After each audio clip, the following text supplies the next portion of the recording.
Well, welcome to the bottom of the stairs. No, welcome to Books at the Bottom of the Stairs. My name's Lorene, and we're getting ready for Hurricane Fiona. And I was just laughing to myself, thinking the house is spick and span in the effort to tidy everything up, just to make sure that we're hurricane proof. Haha. I have used all my electric appliances, and so the dishes are all clean. The laundry's all done, the laundry's all dried. I even did a bit of ironing. And the house is completely vacuumed, and really we're pretty much ready for anybody to come and visit us, which I think is hilarious. Now, if Fiona shows up, I know it will be anything but neat and tidy. So this is, if it lands here in Halifax, this will be our third hurricane of significance in I'm going to say in about 20 years. We were here for Hurricane Juan, and that winter there was Winter Juan, or White Juan, if you like. And then we were here for Hurricane Dorian, which my mom was here. She had she was just in the process of recovering from a stroke. So, brain damage, hurricane demolishment. It was quite a brain moment for her, and so we don't really know what Fiona's going to bring. But since everything's tidied and I'm more or less ready to just wait, just waiting for it, I decided that this was absolutely the best time to assemble a light, because why not? I like this instruction. It doesn't get a number; it gets an eye. And you have to find this part and this part, but you see, it doesn't give you the entire object. So, for a little while that was a mystery. I looked around the base thinking, well, that's what I just finished working on. Is there something under the base? Anyways, it's this thing. But I suppose someone who was more computer oriented, literate, would know what the heck. Okay, the next instructions is how to use the switches. I think that's kind of charming in its way. So, let's see, what's going to happen? I'm supposed to, frig, that works.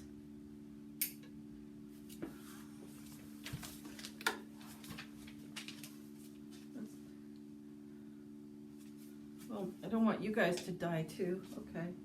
All right. Turns on. Turns off. And then turns on up there. Oh, it's got a dimmer. Oh, that's what this little guy means. Whoa, it has a dimmer. Well, okay, now I'm going to put it where it belongs. And what has this got to do with reading? Well, you can't read in the winter, in the evening, without a light. So this is actually pertinent. Those of you who doubt, don't doubt. Shout and go, hey, cool idea.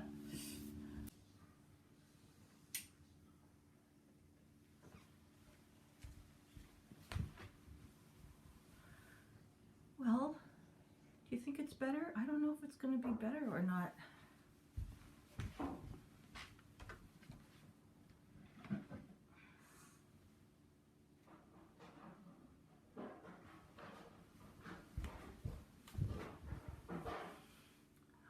All right, Fiona still hasn't hit yet. Apparently, in about an hour it's supposed to... It's going to start picking up. It's going to start picking up in an hour, they say. We'll see what happens.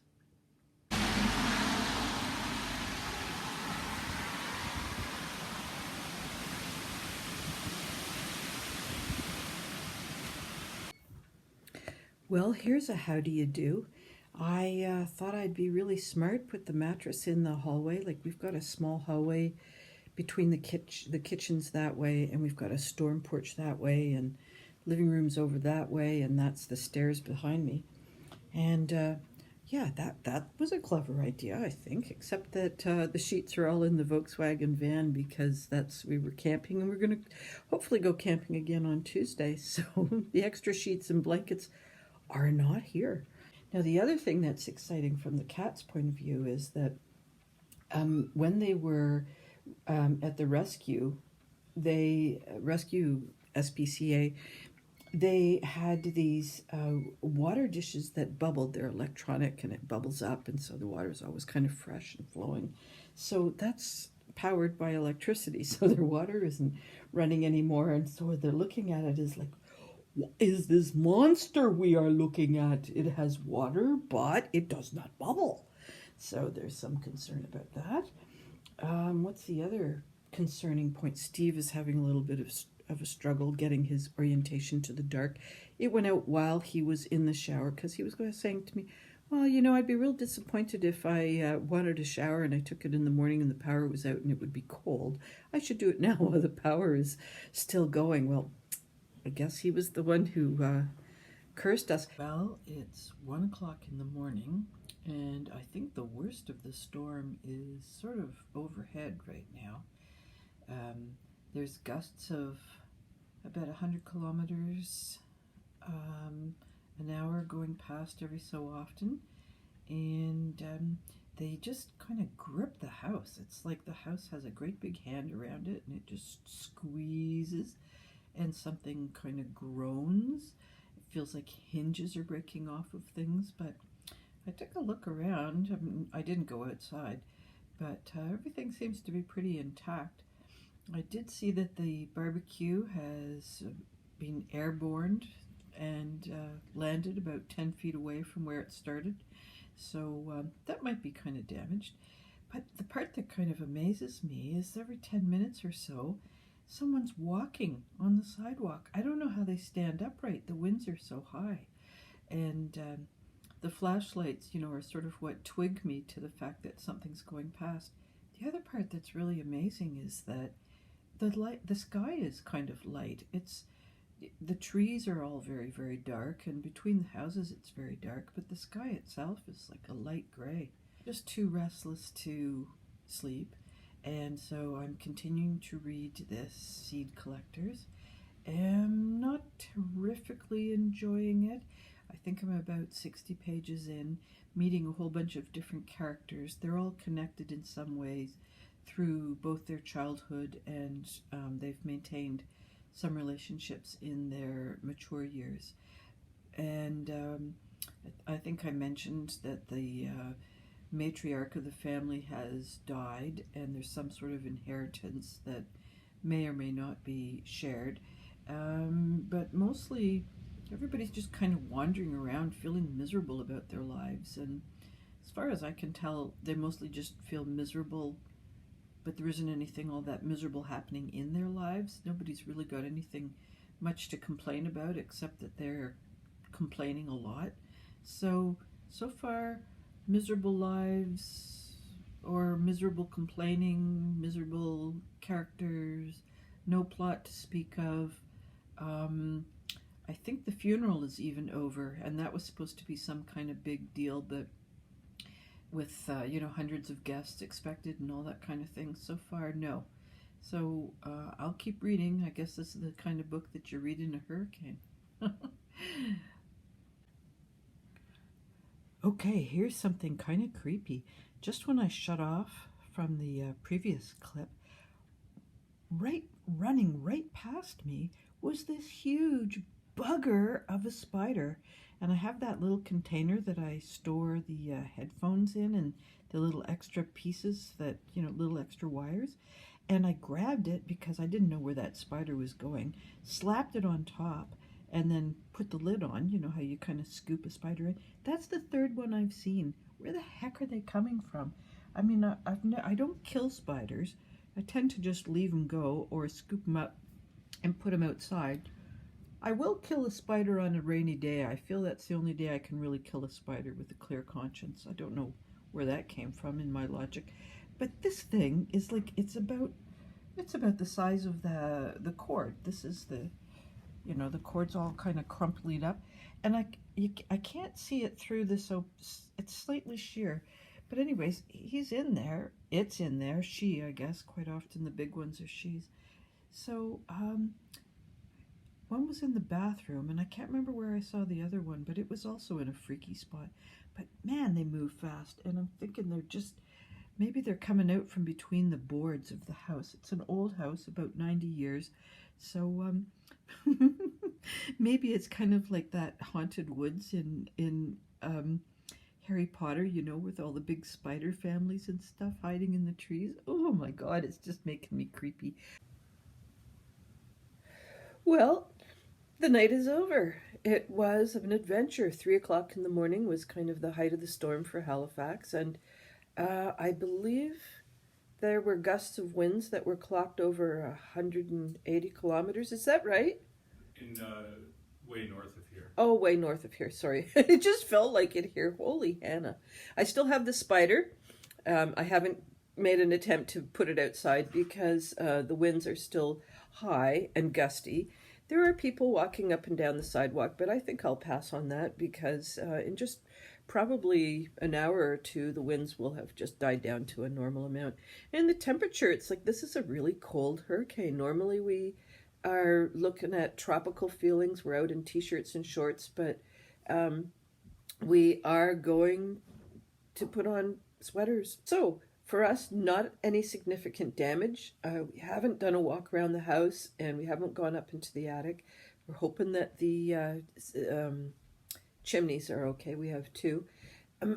And the street looks okay, but in the past, quite often, the damage has been further down the road. So I will report back. But as far as that book goes, not loving it. Everybody is still just cranky and miserable. And I'm thinking to myself, given the amount of cleanup and stuff that we have to go through and so on, I'm gonna switch to a happier book. Something has to be happy today, and it better be my reading. All right.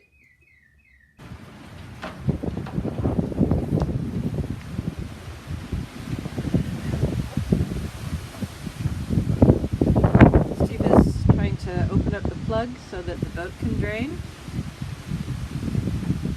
I don't know, how much is that, 10 inches? About 6 inches. Yeah. Big part of a branch down, but there's only a branch. Well, about I don't know, maybe It's like a limb. big limb. I'll give you a sense of how big that thing is.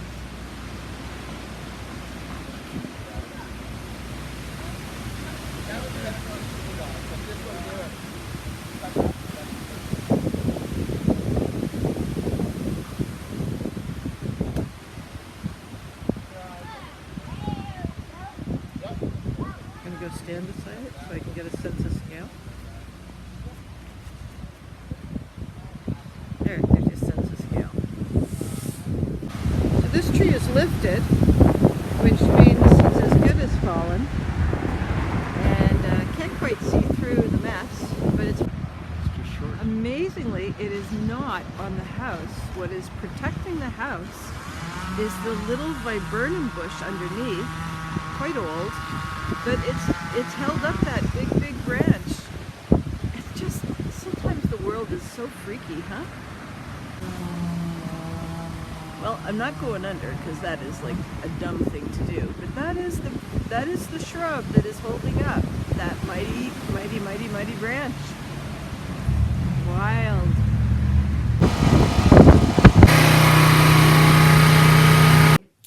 We've done fairly well. The chimneys are in good shape, and no water damage in the attic. The basement is just a little bit damp. In fact, the only place we really got any leakage was from the door there underneath. There's a screen door instead of a storm door, and so we got quite a lot of water underneath the door. But small potatoes compared to what you see in the previous clips, but also almost nothing compared to Dorian, and certainly nothing compared to Juan. Now, from what I understand, it's worse further up the province. And we don't have internet or the news. We've been calling Phoebe in Ottawa. She gave us what was on the local stations. And on the internet, she gave us that information. And we were just talking about, whether it made sense to have a generator or not. And over time, we've accumulated all the things that we need in order to be electricity free. Now, the coffee grinder, the handheld coffee grinder, is up at the camp. So I'm not sure what Steve's going to do about grinding coffee. But other than that, we're just not really sure what we would need a generator for. And the only thing that really makes me restless is the kitchen light isn't on. Everything else I can just kind of trot on, but I don't know what it is. The kitchen light needs to be on for me. So maybe I need to just get a fake sheath for the light so that it looks like it's on. I'll get some yellow cotton or something and make it its own little upside down hat. Well, my battery's running low, and I still have to read a book. Okay, it's the next night. I should have filmed this about an hour and a half ago. I was not thinking. It's interesting to me that tonight the sky above is pitch black at the moment. I don't know what's going to happen. Reading wise, I finished by Rowan and You, which is book 2 by Melissa Harrison, and she is the author of All Among the Barley, which I think is definitely a British book. And she's a British author, and the first one was by Ash, Oak, and Thorn. And we have 4 small creatures, woodland creatures, Moss, Sorrel, Burnet, and Dormer, who decide to return home. They've been on an adventure in the earlier book and have gone to where there's civilization and met up with other hidden small folk. And so this is telling of their journey back, and their task in the world is to protect and work with wildlife. But as urbanization and so on continues to erode into the natural habitats, their task is becoming less and less possible. It's based on a series that's also British that I think people of my generation probably would recognize if you were British. And of course it doesn't say it in the Duda anyways. It's sort of a nature writing. It's sort of a love story too. Nature writing. I realize the focus here is pretty awful. Sorry. Well, I was just about 25 pages from the end and decided that would be my hurricane reading, because I finished off this book. I didn't really want to start something new, and it's pretty dark now. I don't know what I'm going to go to, so I should have thought of that too. The other thing I didn't totally clue into, and I don't know why I was thinking this. We've got all this experience up at the camp where I know that I don't have internet and I don't have my videos and so on, but we have better light at the camp. In some ways, as Steve was saying earlier, that if this had happened while we were at the camp, we would be better prepared because everything's in place. The only thing we wouldn't have would be secure walls. So we're not cold. It's cool here. We're in extra clothes and warm socks. But at the camp, we have mostly got screen around us, and so we would be pretty cold at the camp. But there, all the lights and everything are all sorted out. Batteries are all sorted out and so on. So here it's a bit of a mishmash. We've got one of these guys. Probably can tell. It has failed 10 years ago, but Steve continues to work at it in the hopes that he can reclaim it. And that is not giving us light tonight. And the other things we have here are these kinds of candles, which they're great for ambiance, but you can't read by them. And so the only thing we really have are our headlamps. So our son has power, and they're doing great. They're baking. And my good friend up the road across the way from him has power, and on the Nova Scotia power grid thing it says we won't have power till Tuesday. I'm sure that's not the case. I mean, the city is generally pretty quick to get itself sorted out. The other thing we have to read is we're continuing with the read aloud by Cotterill. Was it Songs for the Dead?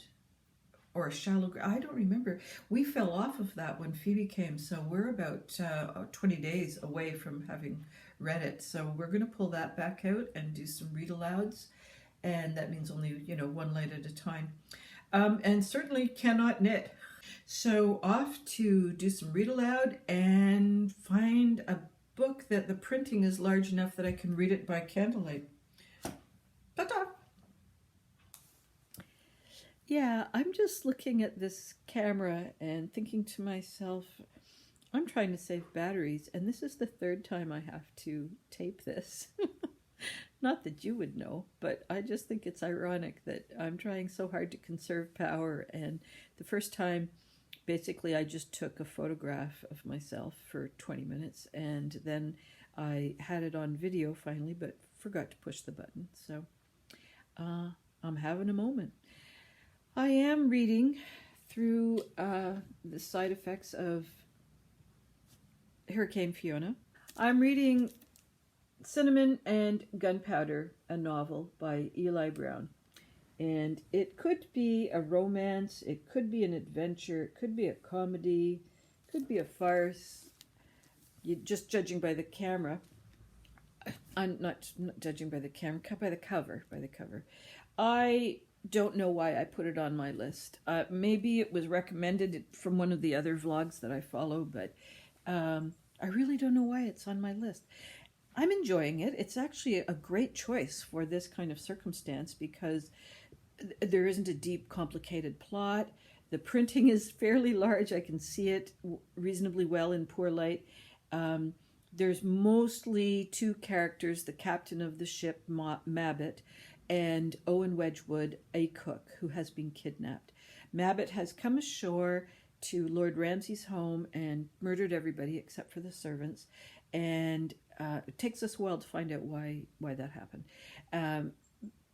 Owen comes to her attention. He was trying to escape and gets caught, and because he does something with another servant trying to kind of comfort the other servant, and gets noticed by Mabit.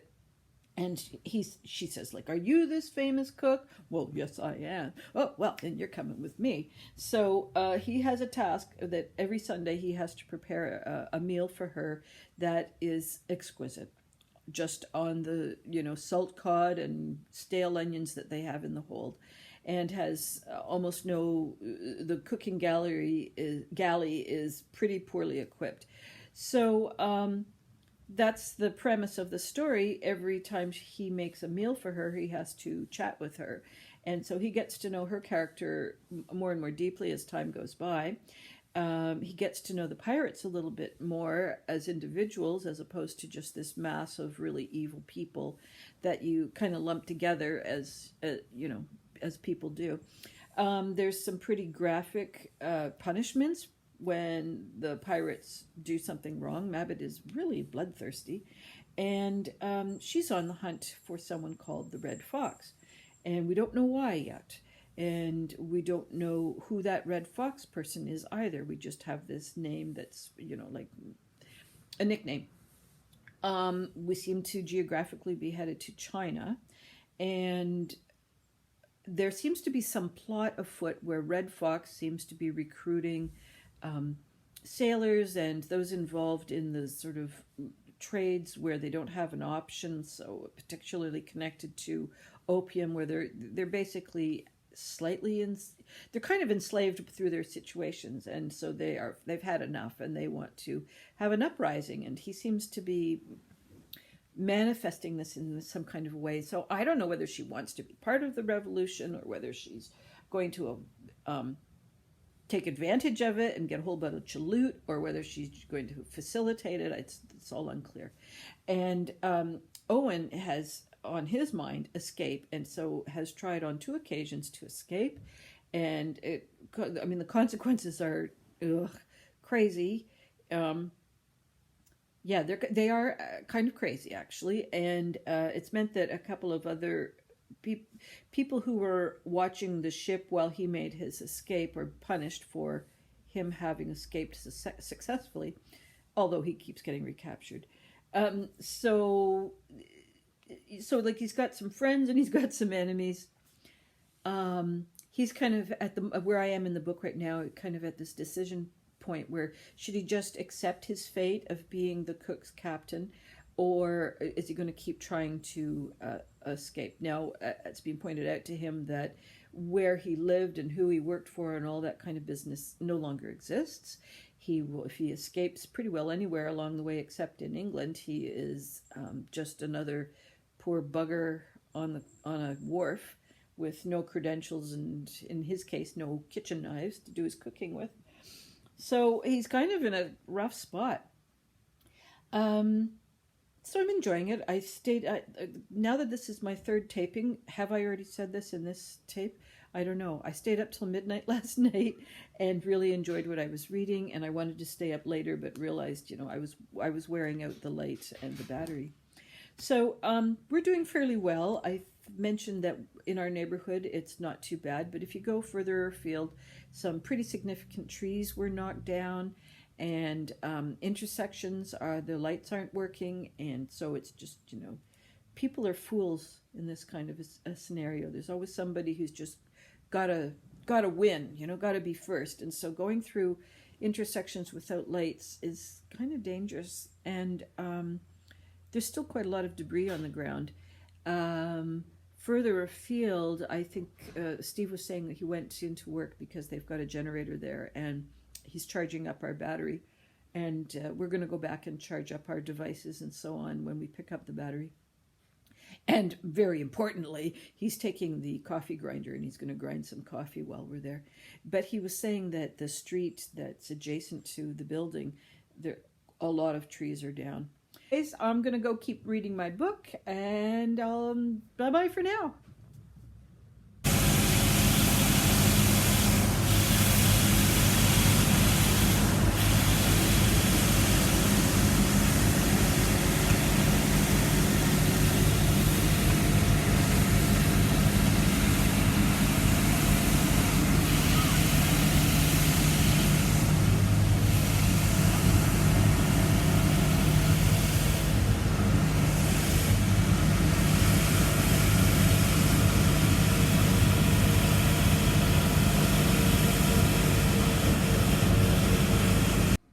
Cheryl, hi. Thank you for rescuing us. No worries. We have lots of outlets, and power is privilege.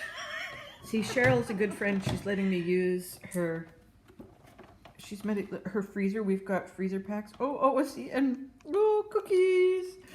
So, I'm giving up on this vlog, and by being at Cheryl's, I've asked her, "What did you read on the hurricane During Fiona, just before Fiona, I will mention that I finished reading Anne of Green Gables, and that was my favorite book and has informed my entire life.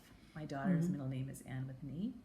Oh. And I started reading that because I picked up, Hilary Mantel died. I picked up Hilary Mantel's Mirror in the Light and started reading that, and I will get to it someday, but there was a lot of other stuff going on in my life, and it made my head hurt. So I picked up Anne of Green Gables, and in rereading that was delighted and comforted and realized how much more of my life has been informed by Anne and that book. So I finished that just before the hurricane. So now the answer to your actual question.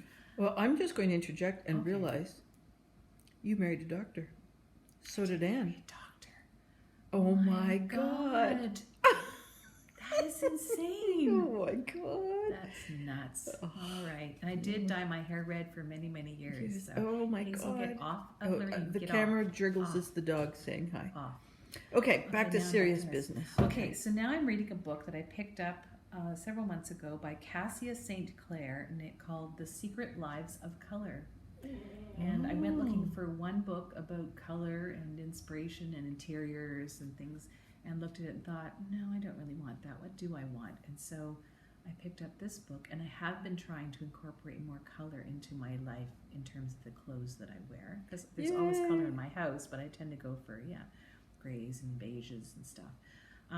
So it's very interesting. It's a beautiful book to look at because it has all of these, the colors that they're describing are in the little margins, the edges of the pages. Cool. And the transition pages, if I can just go to orange for instance, are just gorgeous. Like you just open up. I can't find it, of course. You open up on this big, beautiful page of orange, and you realize there are different hues in there and tones, and so there's a lot of history in there, which is not something that I'm usually interested in, but just little tidbits, and then moments of where they talk about the portrait of Adele Bloch-Bauer by Gustav Klimt and the history of the Nazis taking it away, and then it being replaced for visitors at the New Gallery in Manhattan, and I saw it.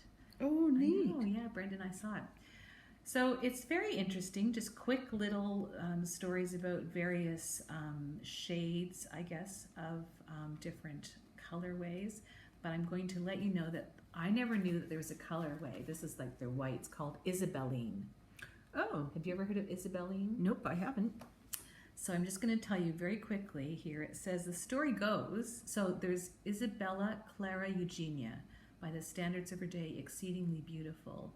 English contemporary Queen Elizabeth I was also beautiful with, reddish marmalade hair. Anyway, the story goes that in 1601, Isabella's husband, Archduke Albert VII of Austria, began the siege of Ostend. Isabella, believing the siege would be short-lived, vowed she would not change or wash her underwear until he won. Isabelline is the color of the Queen's linens had become when the siege finally ended 3 years later. Luckily for the poor Queen, proof that this story is nonsense isn't difficult to find, and then they dispel that. But anyway, the makes it all the more unfair. She was so beautiful that her namesake in the color world is a dingy yellow-white. The author of A History of Handmade Lace described it in 1900 as a grayish coffee color, or in plain English, the color of dirt. But that's not the color of dirt. No, it's not. Kind of That's kind of, what would that be? That's sort of a kind of color you might expect on wild birds' eggs or something. Yeah, it's lovely. Yeah. And then they do talk about feathers. Like there's an actual description of horses. Pale Palomino horses or Himalayan brown bears are Isabelline. And there are several species of bird, including the Onanth isabellina, or Isabellina wheatear, that owe the name of the color to their pale dun plumage. Oh, my goodness. Anyway, it's quite Sounds interesting. cool. Yeah. So you might want to borrow it when I'm done. But, You bet. Yeah, that's what I'm reading. Cool. Yeah. Thank you, You're Fiona. welcome. Okay. Okay. I mean, you're welcome. Yeah, thanks, Fiona. Well, I'm just going to finish this off. That's Hazel. And I don't want to look at myself. I look like hell. Cheryl has loaned us her shower because she has power 24 hours. Well, I don't even know how much longer before us. We're looking at another 24 hours. And when I said I'm finished this vlog, I just mean this section. I will be back next week with something. That's right. I have no idea what. Anyhow, I hope you've enjoyed tagging along in our reading through Fiona adventures. And I hope all your reading dreams and adventures continue to come true and that you have dry floors.